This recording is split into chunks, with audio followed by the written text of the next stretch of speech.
Paz do Senhor, meus amados irmãos, nós estamos aqui reunidos hoje com a lição número 3, que tem como tema o mundo do Messias. Nessa lição, nós falaremos acerca de todo o contexto político e social que envolvia o advento da vinda de Cristo. Os irmãos sabem que a situação, à época, uma situação um pouco conflituosa, onde o povo estava assolado por diversas guerras e situações, e Jesus chega, Filho de Deus chega nesse momento. Ele vem no momento exato para que todas as profecias pudessem se cumprir. Amém, meus irmãos? Então, nós temos ali, como texto bíblico básico, Isaías 61, do verso 1 ao verso 4. E Lucas, capítulo 3, versos 1, 2, 5 e 6. São passagens importantes que elucidam parte da nossa lição, a qual nós trataremos hoje. Amém, meus irmãos? O texto áureo está em Mateus, capítulo 4, verso 16, que diz assim: o povo que estava assentado em trevas viu uma grande luz, e ao que estava sentado na região em sombra da morte, a luz raiou. Eu já disse para os irmãos aqui que a situação econômica e política não era uma situação favorável ao povo, mas sim era a situação exata e necessária para que a profecia se cumprisse. Nossa palavra introdutória diz assim: o Filho de Deus manifestou-se em um contexto sociopolítico-religioso com características bem delineadas e bastante claras. A tarefa de entender o ministério de Cristo e seus ensinos seria impossível sem o conhecimento dessa conjuntura. Como eu disse para os irmãos, nós precisamos entender todo esse processo político aqui para que você possa compreender com qualidade e com clareza todo o aspecto da vinda de Cristo, todo o processo em qual Cristo passou enquanto esteve aqui conosco, em seu ministério, em todo o seu ministério, até a dispensação dos apóstolos, dos 12, para que o evangelho chegasse até nós hoje. Vamos começar aqui com o nosso tópico 1, a situação política da Palestina no advento do Messias. A situação política da Palestina era complexa, e para que os irmãos entendam é o seguinte: quem dominava todo o contexto, e quem governava o país à época eram os romanos. E dentro dos romanos existia um conflito, porque havia a governança romana e o povo todo judeu. Dentro dos judeus haviam várias divisões, e isso nós vamos compreender ao longo da nossa lição. Mas é importante dizer para os irmãos o seguinte: havia um acordo e uma divisão de gestão entre os romanos e os judeus. Os imperadores. Tópico 1.1 fala os imperadores. Na época em que Cristo esteve aqui conosco, havia uma governança chamada dos Césares. Os Césares eram os governadores, quem faziam toda a gestão do império. Os imperadores foram muitos, e todos eles tinham um título. César, por mais que muitos deem esse nome hoje de César para alguém, os Césares eram títulos que eram dados aos imperadores. Eles que eram responsáveis por toda a gestão, E assim, nós temos Augusto, Tibério, e todos eles citados na Bíblia, em específico no livro de Lucas, perdão. Mas a gente conhece muitos outros do nosso ensino secular, como Nero, Vespasiano, e dentre outros. Todos eles foram contemporâneos de todo esse processo no qual Cristo vivenciou. Abaixo dos imperadores havia os Herodes. Por mais que nós conheçamos os Herodes, na verdade Herodes, de Antipa, que era aquele que todo mundo conhece na passagem bíblica, Herodes também era um título dado a uma família, e essa família era quem eram os gestores, do povo, era quem fazia a gestão política do povo na época. Então, a título de exemplo, nós podemos citar Herodes o Grande, Herodes Arquelau, Herodes Filipe, Herodes Antipas, Herodes Agripa I e Herodes Agripa II. Então, sim, a Bíblia cita vários Herodes. Não são os mesmos. Herodes não é um nome próprio, e sim um título. Então, para que os irmãos possam compreender isso, e é importante que os irmãos entendam que O nome Herodes não é um nome, e sim uma titulação que era dada a um governante, né, com poderes para fazer gestão sobre o povo. Dentro disso daí, nós também temos o tópico 1.3, que fala acerca dos procuradores. E dos procuradores, nós conhecemos o mais famoso deles, que é Pilatos. Pilatos é um procurador mais famoso que existiu nesse período, né? Todos conheciam ele, porque nas mãos de Pilatos, Jesus passou sobre as mãos de Pilatos, e foi interrogado por Pilatos. Vocês que acompanharam os subsídios diários, nós falamos no subsídio acerca de um diálogo de Jesus e Pilatos, e Pilatos olhando com um olhar bem político da situação, porque é importante dizer para os irmãos que, por mais que nós olhamos, e nós, como cristãos, devemos olhar dessa forma, com um olhar espiritual sobre toda a estrutura da vinda de Cristo, sobre sobre a sua morte e ressurreição, eles olhavam toda aquela situação como um imbróglio. Para eles, tudo aquilo era um imbróglio e era uma situação política para eles. Havia uma discussão e um jogo de poder da parte deles, e não da parte de Cristo. Cristo estava ali para cumprir o seu papel de ser o Cordeiro Imaculado que retirou os pecados do mundo. Sobre si ele levou todas as dores, para que não mais houvesse os sacrifícios, e sim ele fosse o sacrifício, a morte vicária e expiatória, que nos salvou e nos ligou novamente a Deus. Só que tanto os Herodes e os procuradores e os cesares viam aquela situação com um cunho político. Eles tinham medo de perder o poder que eles tinham. Por quê? Cristo, aonde andava, arrebanhava um grande povo atrás de si. Ele acompanhado, na verdade, pelos 12, ele levava muito mais pessoas com ele. Muitos eram aqueles que paravam para ouvir a Cristo falar.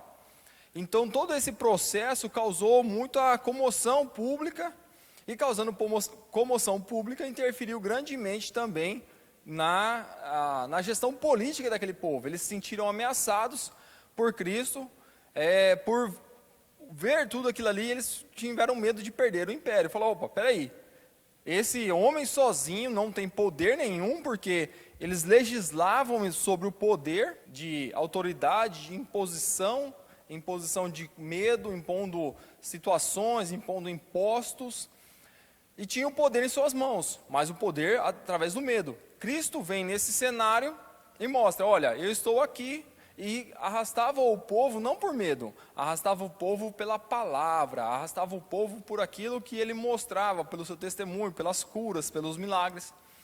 E eles se estremeceram muito com tudo isso. Então, por isso, Pilatos odiava muito o povo judeu, né? E ele tinha um papel muito importante. Os procuradores, na verdade, eles cuidavam da cobrança de impostos, né? Os procuradores faziam a parte de cobrança de impostos e toda aquela articulação de guerra, de uma revolta armada, de todo um processo mais militar. Já os Herodes, eles tratavam de uma outra função. Os Herodes eram responsáveis por uma gestão mais política e religiosa. Então, eles tratavam da legislação judaica e de uma questão já mais política e religiosa. Os procuradores eram responsáveis pela parte de cobrança de impostos, a parte mais administrativa da situação, e por uma proteção contra revoltas e contra as partes bélicas e militares da situação. Tópico 1.4, o Sinédrio Judaico. Sinédrio é uma palavra grega, por uma questão semântica, se assemelha à palavra assembleia.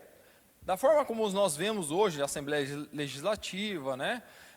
Assim era a Assembleia, o Sinédrio Judaico. O Sinédrio Judaico tratava acerca dos assuntos do povo judeu.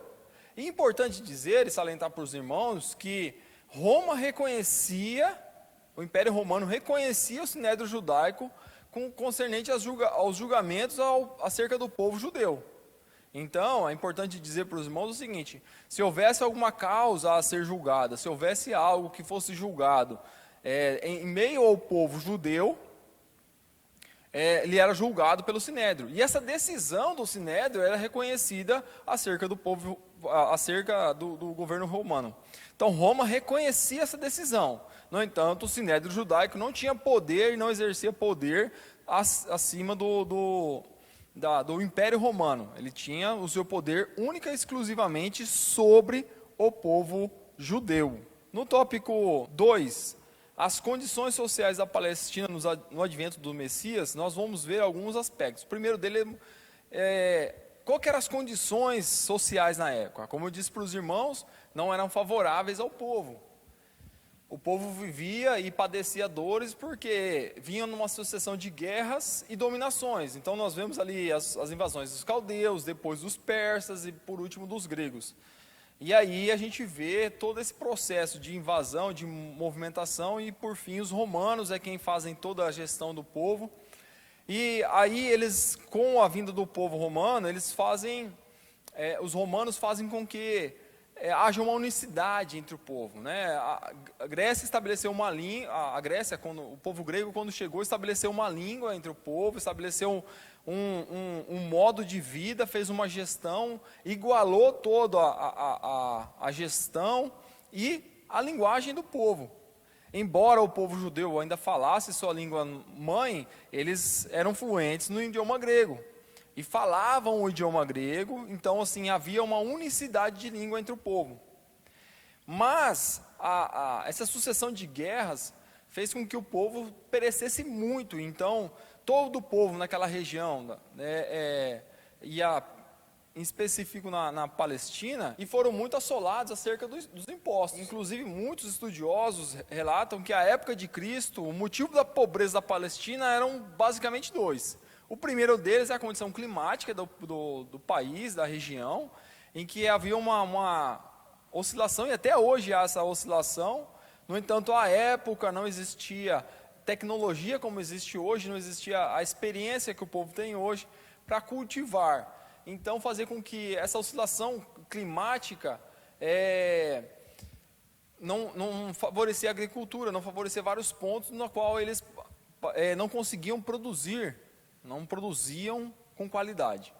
Ou quando produziam, tinham a produção perdida em função da oscilação climática. Para que os irmãos entendam, lá pode chegar a 45, 50 graus durante o dia, e por não ter um solo, pelo solo, na verdade, dele ser um solo arenoso, né, basicamente de areia, o que acontece? Ele não retém a umidade. Não retendo a umidade, a temperatura ela baixa muito rápido com a ausência do sol. Ou seja, 50 graus de dia, 10, 9, 8, 7 graus à noite, com um vento fortíssimo. Então essa oscilação climática faz com que a produção lá seja bem difícil de produzir alimentos naquela região. E a outra que assolava aquele povo ali era a cobrança dos impostos. Por quê? Havia uma situação bem complexa ali. A cobrança dos impostos era feita por famílias ricas e abastadas. Só que essas famílias ricas, elas não iam até o povo para fazer a cobrança. Ela terceirizava para senhores. Esses senhores terceirizavam, por sua vez, para capangas e para cobradores de impostos. E esses cobradores de impostos é quem tinha um contato direto com o povo e fazia a cobrança do imposto. Só que havia uma questão. Essas famílias ricas, abastadas, elas cobravam valor em cima dos impostos. Vamos supor, se o imposto era 10, eles cobravam 11. Por quê? Eles passavam 10 para o governo, além do seu recebimento normal, eles entregavam os 10 para o governo e ficava com esse 1 para eles. Por conseguinte, toda aquela cadeia que eu mencionei para os irmãos fazia de igual modo. Então, se ele tinha que cobrar 10, o outro cobrava 11, o de baixo tinha que cobrar 11, cobrava 12, ficava com 1 para ele, o outro abaixo, os capangas, tinham que cobrar 12, eles cobravam 13, porque aí cada um ia ficando. Então, quanto mais descia essa cadeia, mais havia uma cobrança em cima disso. E à medida que os impostos iam aumentando para manter e custear o império, essas cobranças excessivas ainda iam aumentando, fazendo com que o povo mal produzisse para comer, e sim para manter os impostos do império. No tópico 2.2, nós vamos falar sobre a influência do povo pagão. Por mais que a gente vê ali o povo judeu, né, numa situação em que ele já estava, alguns dos povos, algumas tribos, eles estavam ainda se mantendo puros, se dando em casamento entre si, grande parte deles haviam se miscigenado, mas havia uma situação a qual não havia miscigenação. O povo não se movimentava ou não se relacionava com o povo pagão. E o paganismo foi tentando e foi entrando aos poucos em meio à situação, mas a Bíblia relata, e o autor aqui vocês vão ver que eles faziam inclusive um buraco ao redor da lei para que os pagãos não tivessem acesso aos livros. E isso ainda criando proibições, eles criavam proibições para que o povo não se relacionasse com pagãos, ao ponto de dizer, olha, se você se relacionar com um pagão, você está impuro e não pode participar das cerimônias no templo, você não pode entregar o seu culto a Deus porque você se relacionou ou se assentou com um pagão ou se teve um contato físico ou de um diálogo com um pagão. E isso para o povo era um pouco complexo, mas era uma forma de que o povo judeu se mantivesse de uma forma unida ainda e pura. Mas, como eu disse para os irmãos, a influência do paganismo ali era muito forte. Muito forte. Nós vemos reflexos dessas influências do paganismo até hoje nos nossos dias, com várias situações ou vários rituais a qual nós fazemos ou vemos acontecer hoje, que são frutos desse envolvimento ou desse relacionamento e influência pagã da época, tá, meus amados irmãos? No tópico 2.3, a gente vai falar da diáspora. O que é a diáspora? Diáspora significa espalhar, espalhar. Em função de tudo aquilo que eu falei para os irmãos durante a nossa lição, todo o contexto político, todas as guerras, todas as invasões que o povo sofreu em suas terras, eles tomaram a decisão, muitos tomaram a decisão de se espalhar, de caminhar e procurar novas terras. Isso contribuiu para que a religião judaica fosse espalhada por todo o Império Greco-Romano. Paulo relata isso muito bem. Paulo relata em diversas de suas cartas sobre o encontro que ele teve com o povo judeu espalhado, né, em todas as suas viagens. E ele cita isso em Atos, ele cita em Romanos, em Coríntios, e você pode ver Paulo citando isso acerca dos encontros que ele teve com o povo judeu ao longo de suas viagens. No tópico 3, nós vamos falar acerca da situação religiosa dos judeus no advento do Messias. E essa parte aqui, esse tópico aqui, meus amados irmãos, é um tópico muito importante para que nós possamos entender, inclusive, muitas passagens bíblicas.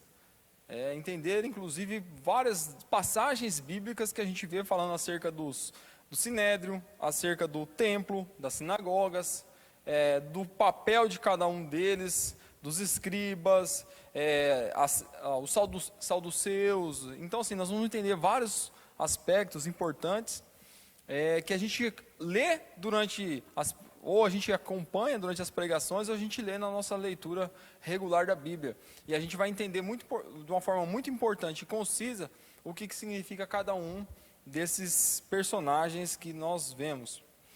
Vamos falar acerca do templo.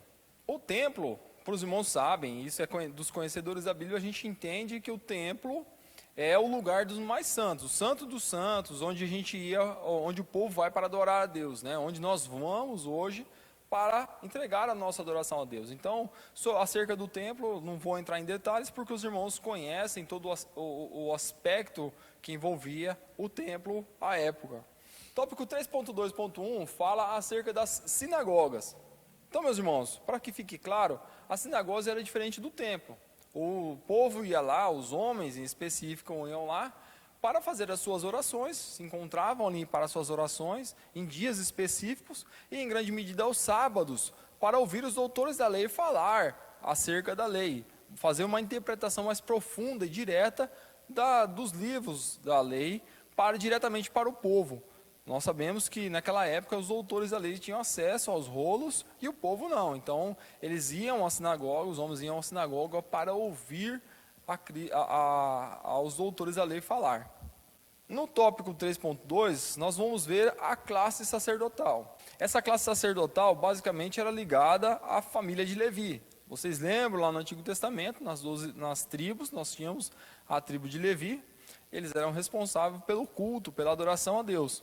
E essas três classes que estavam envolvidas no culto israelita, elas eram oriundas dessa família. Então, geralmente, o primogênito da família era o sumo sacerdote.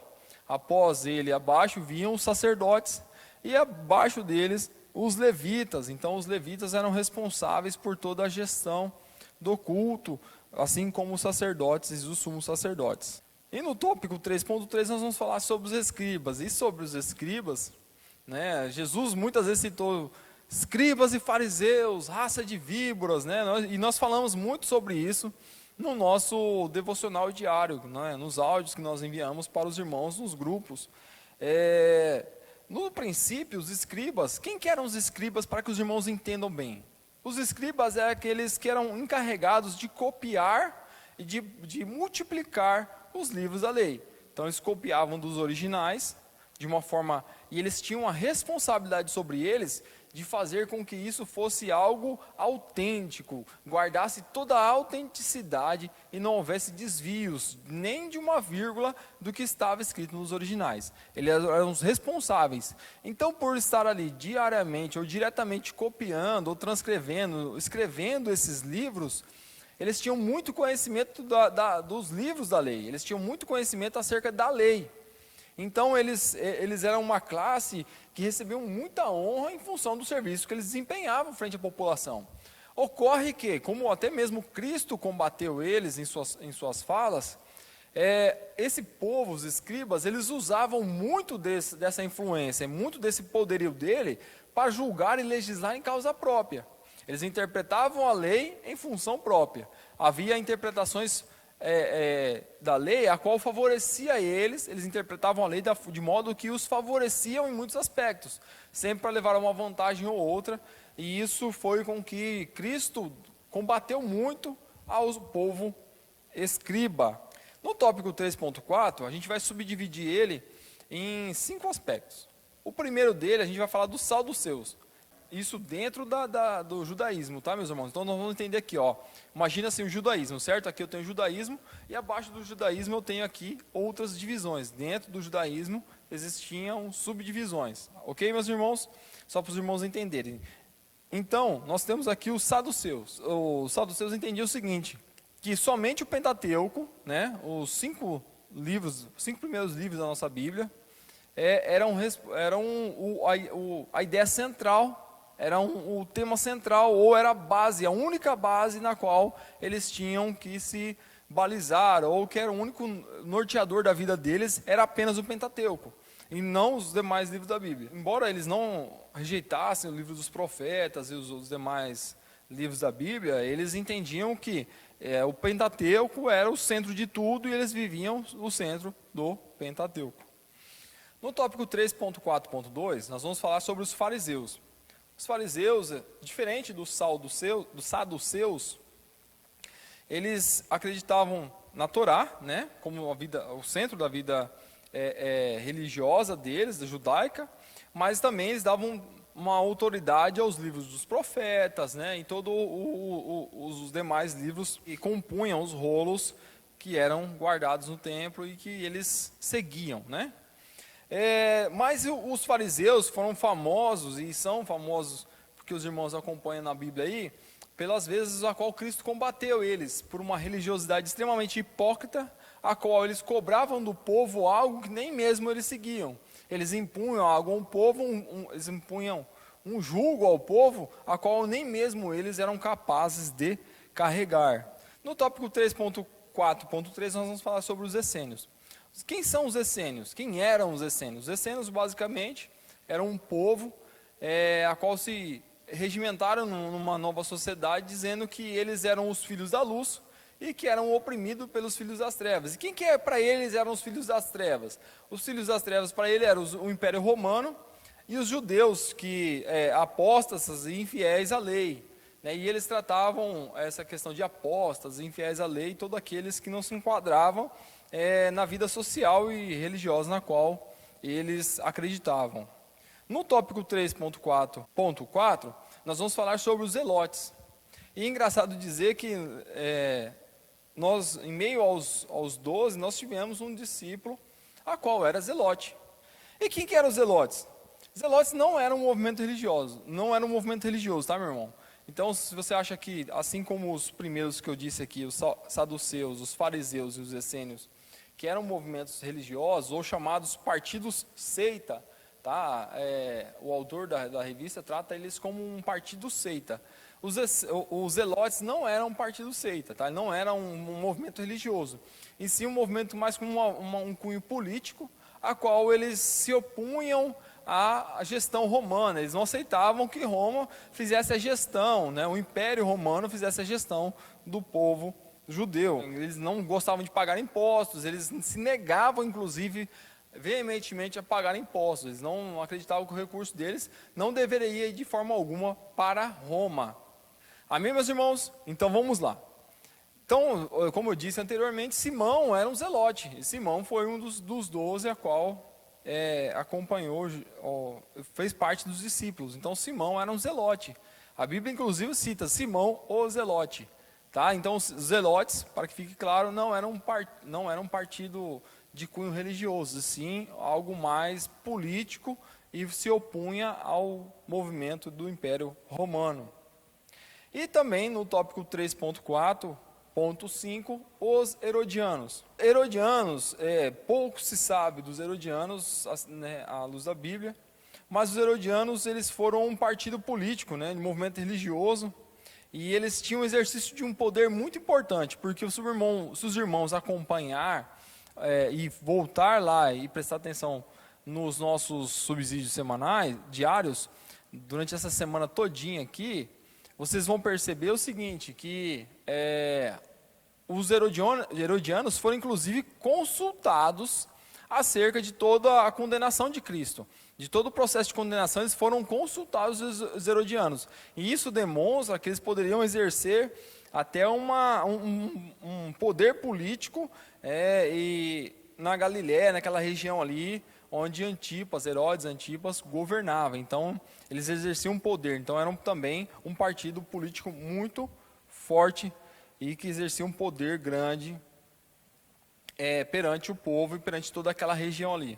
No tópico 4, nós vamos falar sobre os facilitadores para o advento do Messias. Então, meus irmãos, eu quero dar uma pausa aqui para que vocês possam entender o seguinte. Então, nós temos uma situação política, um embaraço todo político de guerras, de dominações, o povo todo assolado, aí vem o Império Romano, né, e cria-se uma situação mundial, cria-se um império mundial, ele organiza todo aquele velho mundo em um único império. Depois nós vemos uma situação, como eu disse para os irmãos, de uma unicidade de língua.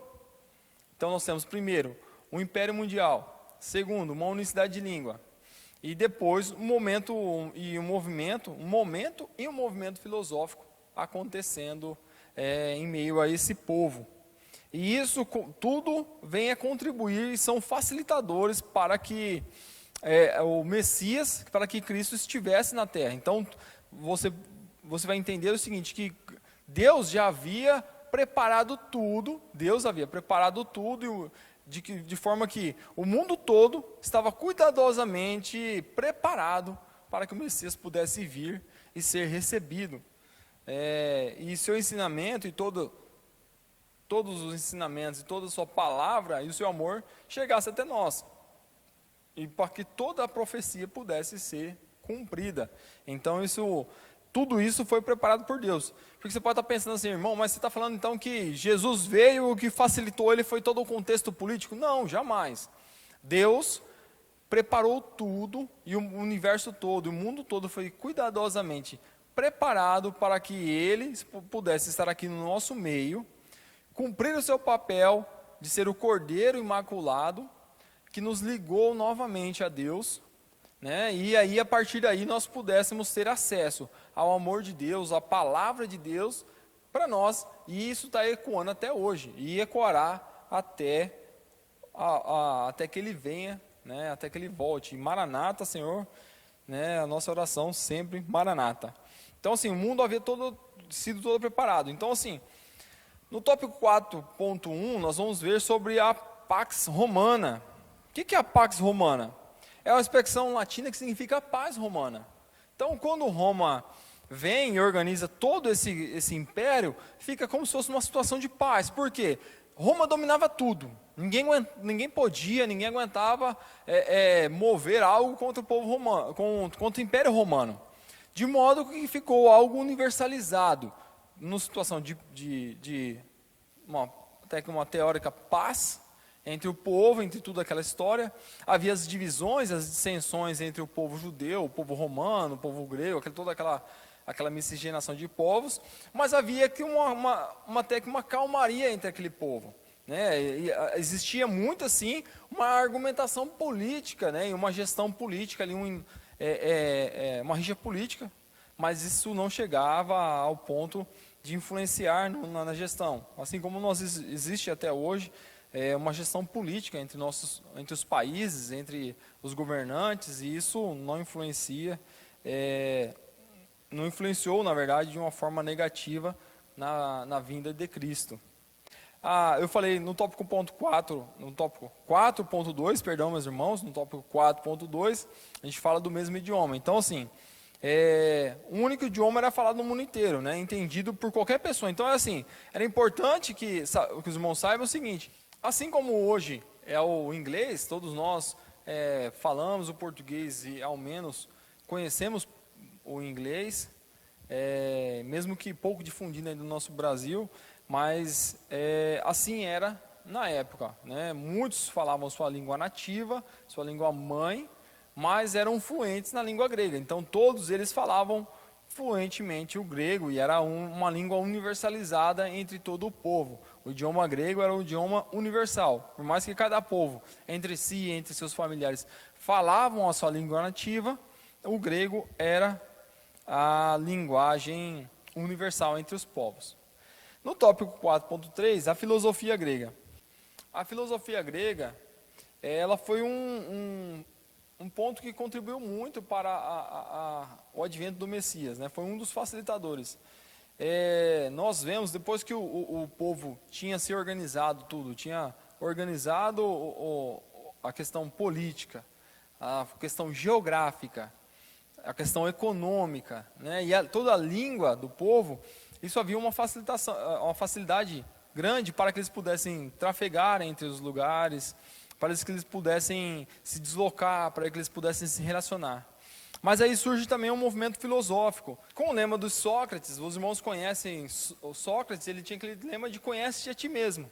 E aí o povo já tinha conquistado tudo, já tinha feito tudo, e começou a buscar um autoconhecimento, de querendo se conhecer, se autoconhecer, e essa filosofia meio que vem surgindo, aí chega nesse exato momento vem Cristo. E Cristo vem e diz assim: olha, eu sou o caminho, a verdade e a vida. Aí o povo começa a querer, olha, peraí, nós estamos buscando um conhecimento e esse homem tem um conhecimento. Vamos ver, vamos atrás deles, vamos seguir. E aí, com as palavras de Cristo, eles iam se convertendo e deixando de lado toda a vã filosofia, ao ponto de querer e entender e buscar mais sobre Cristo. Isso fez com que eles pudessem ser convertidos e se converterem a Cristo. E isso surgiu e foi também um facilitador. Porque em meio ao momento em que eles queriam buscar um vazio que estava no coração deles, porque eles tinham conquistado tudo, havia todo tipo de conquista no meio deles, porém, eles estavam buscando sua autoexistência. Olha, de onde eu venho, por que eu estou aqui, qual que é o meu propósito? Aí Cristo vem e mostra assim: ei, propósito está aqui, ó, sou aqui, vem cá, vamos lá, vou te falar o que é o propósito. E ele vem com a palavra: eu sou o caminho, a verdade, a vida. Ele vem falando do Pai, ele vem mostrando os porquês da história. Ele vem aqui e mostra para o povo: olha para mim, fiquem com seus olhos fitados em mim, para que vocês tenham a paz eterna. E aí, como eu digo para os irmãos, nós temos um buraco no nosso coração que é do tamanho exato de Deus na nossa vida. E Cristo veio e mostrou isso para o povo. Isso aqui é muito importante. E no final, para findar, nossa conclusão está em Gálatas capítulo 4, do verso 4 ao verso 5. Paulo, quando escreve a carta para o povo na Galácia, ele diz assim, mas, vindo a plenitude dos tempos, Deus enviou o seu Filho, nascido de mulher, nascido sob a lei, para remir os que estavam debaixo da lei, a fim de recebermos a adoção de filhos. Entenda aqui, meus irmãos, Paulo compreendeu todo o processo que eu falei para os irmãos aqui. Paulo, naquela época, ele entendeu e parece que ele estava vendo toda a situação como nós vemos hoje, de fora. Parece que ele estava vendo toda a conjuntura de tudo aquilo que acontecia. Ao ponto de escrever para o povo em Gálatas, dizendo assim, olha, vindo a plenitude dos tempos, ou seja, estava tudo pronto, tudo organizado.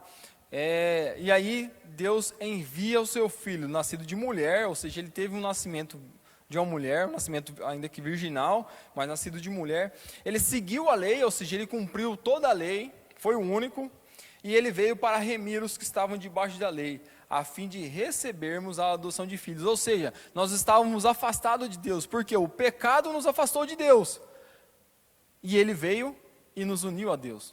Então, os irmãos possam ter compreendido todo esse processo e todo esse agendamento político que existia na época, em todo esse contexto, esse pano de fundo que existia por trás da história de Cristo e da vinda dele, do Messias. Deus abençoe suas vidas e vamos até a próxima EBD. Um abraço, fiquem com Deus.